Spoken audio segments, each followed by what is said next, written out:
founder and Brooklyn Nets owner Joe Tsai weighing in on a tweet by the general manager of the Houston Rockets in which GM Daryl Morey showed support for Hong Kong protesters. Morey's tweet has now been deleted, but some Chinese brands withdrew support for the Rockets, and the NBA has been thrust into an international freedom of speech debate.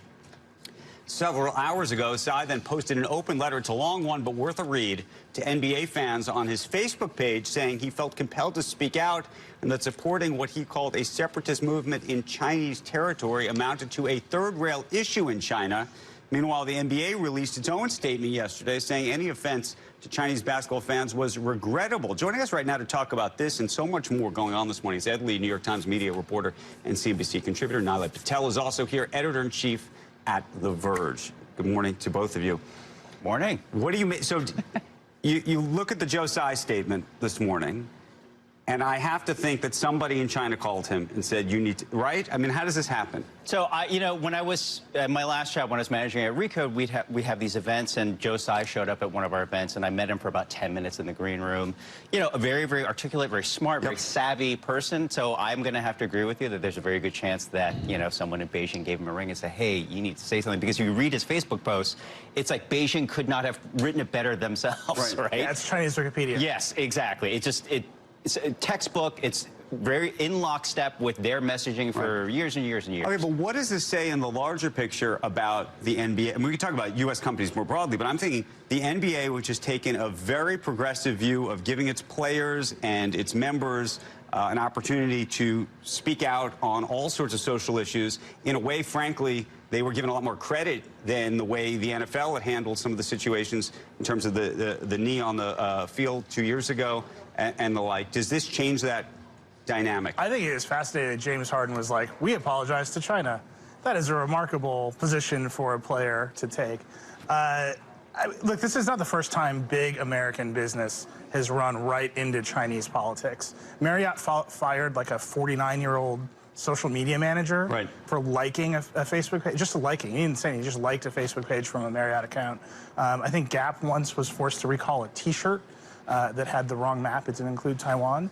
This is, it is a third-rail issue in China. I thought that Joe Tsai statement was notable because it did not reflect any of the attitudes or concerns of the people in Hong Kong, which also has a. Do you think the NBA gets any backlash in the United States over this issue? Meaning, Senator, even Sass has already said something. Well, Ted Cruz and also Beto O'Rourke are on the same side of this, apparently. One of these rare. Do you think that U.S. citizens and NBA fans in the United States say there's a problem here now at the NBA?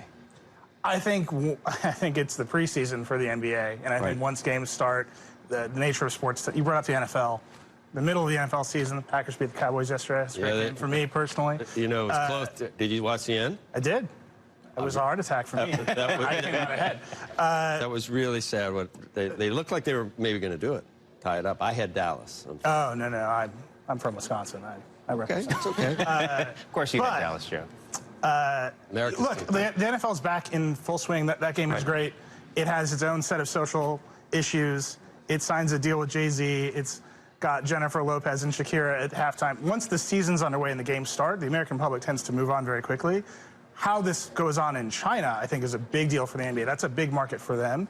And as we stay in the trade war, in the context of overheated international relations in this country, how does every company that has a big business in China care? Well, also, and for NBA fans in the U.S., I mean, the Hong Kong protesters it's not as tactile an issue for them as what Kaepernick was protesting on the field. Broadly about U.S. companies doing business in China and what they can or cannot say, and does this take note of just how in lockstep the Chinese were, right? The sponsors, the Chinese Basketball Association, Tencent, which streams all these games, they have a $1.5 billion deal with the NBA. They immediately shut it down. They're like, we're not. Recently took off just this morning, took off all the Houston Rockets. So if you're going to do business in China, if you want those dollars, if you want those fans, like you can't.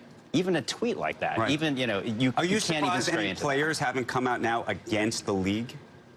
It's interesting that the players have, everyone's sort of, within the NBA in lockstep, which is actually different than other leagues.